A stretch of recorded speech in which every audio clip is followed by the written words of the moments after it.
The village in it with a map and a plan. No place too tiny for this determined man. Crossing the counties one by one, you'll see in every English corner a bit of history.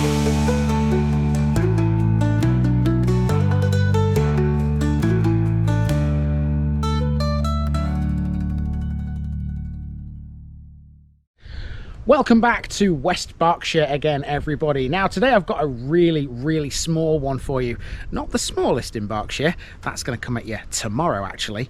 This one is the highest village in Berkshire, and there's a blooming good reason then why there's a water tower in it, which you might just be able to see through those trees. If you can't, don't worry, we'll get a closer look at it in the main video in a few moments time.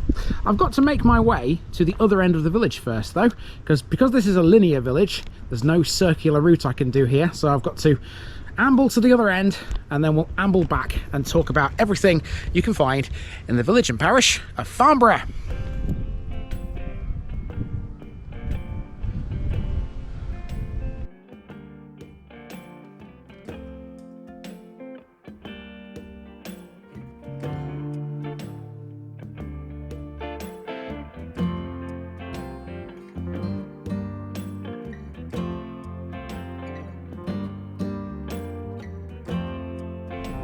Farnborough, Fern Hills. Today in West Berkshire I've got the first of two tiny villages that sit just to the west of the Illsleys. One of them is the smallest village in the entire county, but that's the one we'll see tomorrow.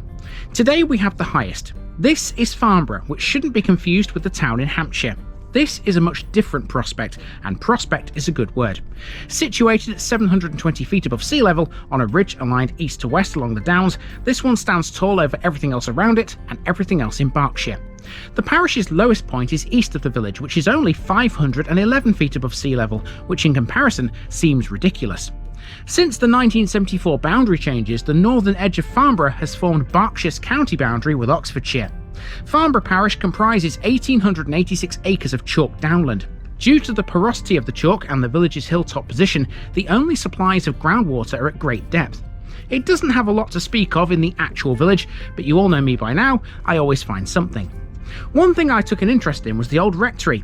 In and of itself, it's a pretty Georgian building, which is well worth admiring. You can see it from the road too, which is a bonus. It's not hidden behind trees or whatever else.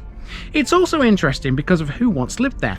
It was once the home of a man who was pretty good when it came to written prose, none other than John Betjeman.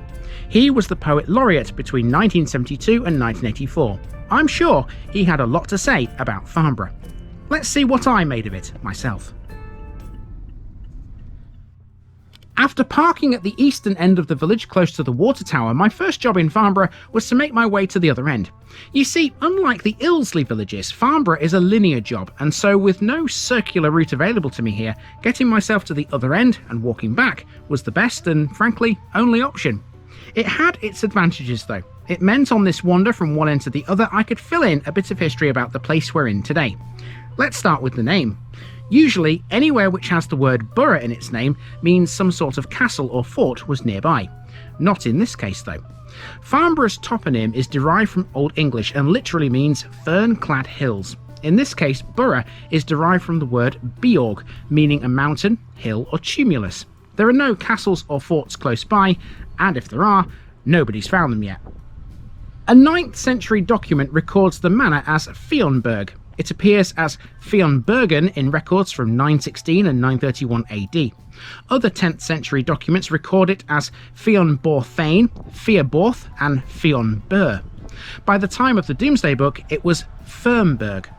Abingdon Abbey seems to have held the manor in the 9th century. In 1538 it surrendered its estates to the Crown at the dissolution of the monasteries. In 1540 the Crown granted the manor to Edward Fettiplace, whose family held several across Berkshire. In 1542, Fettiplace sold Farnborough to a John Winchcombe of Newbury, whose heirs held the manor until it was sold in 1671. It then descended through the Jennett, Raymond and Craven families until the late 18th century, when it was sold by Fulwer Craven to the Reverend William Wroughton. It was still held by a member of the Wroughton family early in the 1920s. The village is on a former packhorse route between Hungerford and Oxford via Abingdon. In the 18th century, the route was diverted. A continuation of this ancient route is still evident near East Hendred. The parish's common lands were enclosed in 1777. In 1848, records tell us that the major part of the parish was sheep pasture. They also noted the population was 204, presumably drawing its information from the 1841 census. It tells us that Farnborough used to be quite big. The figure 204 is about double what the population was in the early 21st century.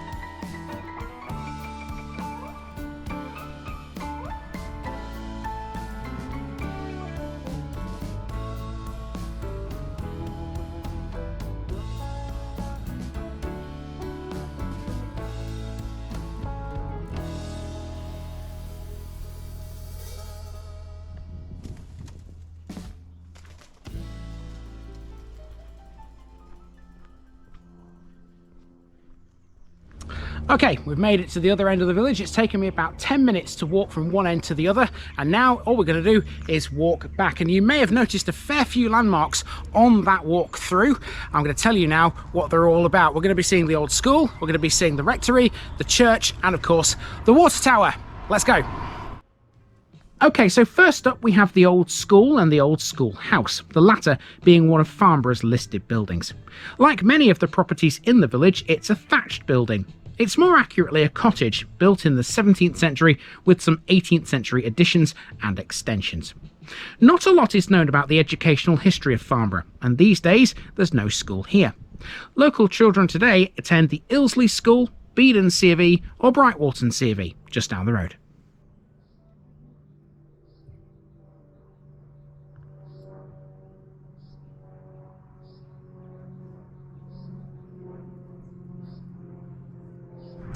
Well, if you think those buildings are nice, you haven't seen anything quite just yet.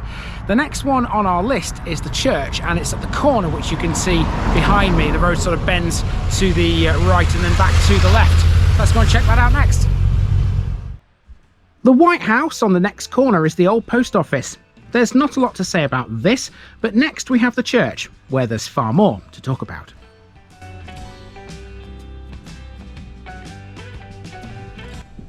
Dedicated to All Saints, the entrance to the churchyard features a pair of gates that serve as the village's war memorial.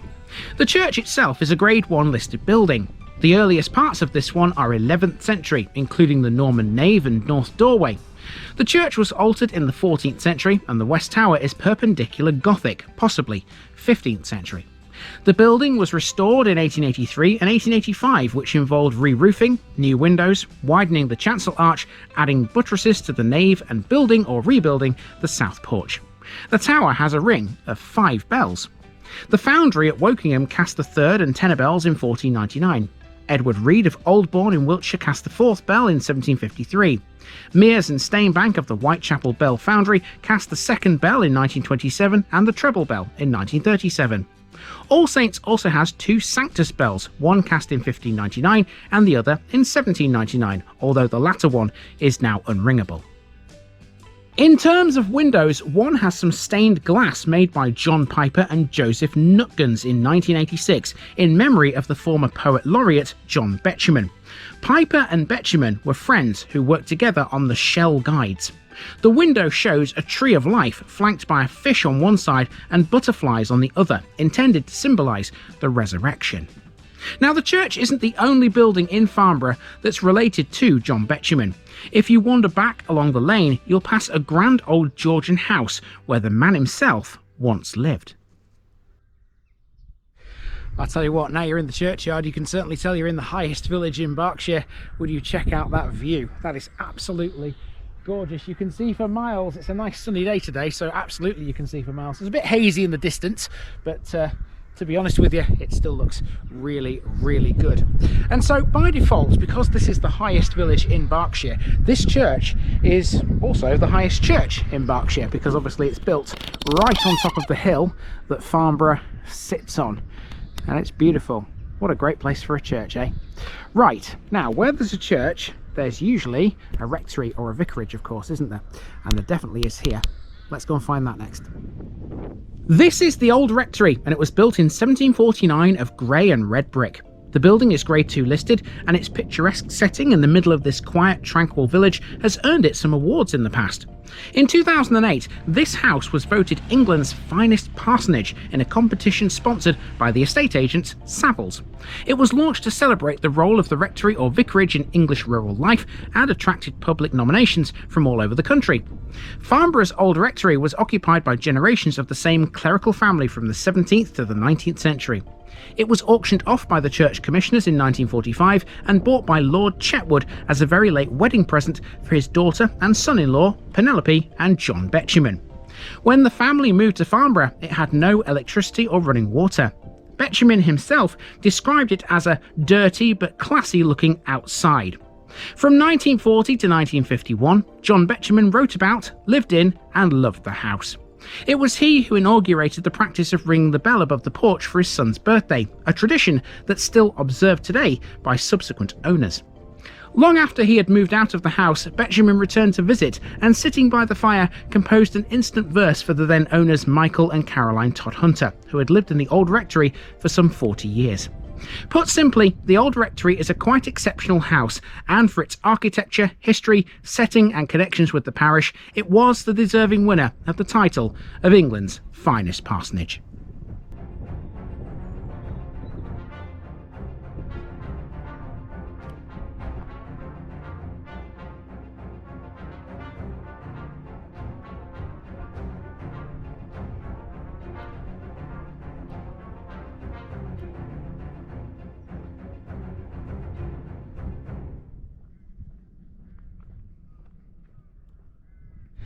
Okay, that just leaves us with the water tower, which we are only a few paces away from, and that'll effectively be Farnborough. Very, very small village, but like I said at the beginning, this is definitely not the smallest village in the county. That's coming at you tomorrow. It is the highest though, and its height is the reason really why it even has a water tower. Let's explore why. Finally, we have the landmark closest to the point where I began. Farnborough has a water tower hidden among the trees at the eastern end of the village off a footpath. Because the village is so high, elevation-wise, a water tower here is both a sensible idea and something of a necessity. You see, because there are no places around here higher than Farnborough, supplying adequate water pressure to the houses can only be achieved by way of a water tower. Farnborough also has no water courses around it. How can it? It's on a hilltop. Due to the porous nature of the chalk downland and the village's hilltop position, the only supplies of groundwater are at a great depth. Put it this way, it's not the ideal place to try and build a reservoir.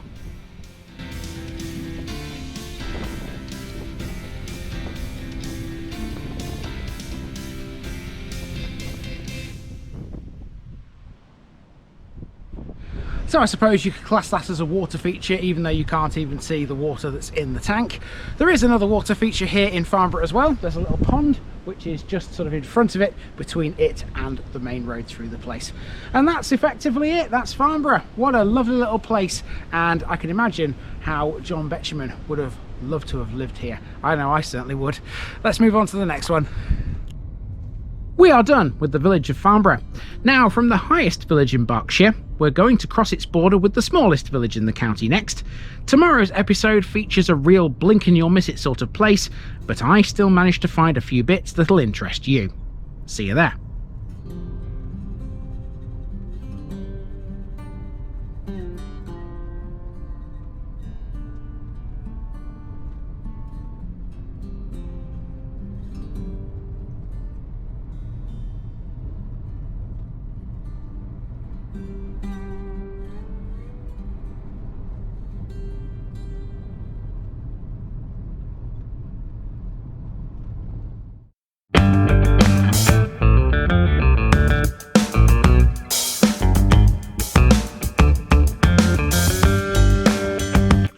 Now, just before I go, remember, this video is part of a huge project to visit every civil parish in England. That's more than 10,000. These routes are pre-planned, and due to time constraints, I can't cover every detail or walk down every street. Please don't complain if this video missed something out. I pronounce names how I choose to. I am very aware that local dialect may vary, and I don't take kindly to criticism about this. You've been warned.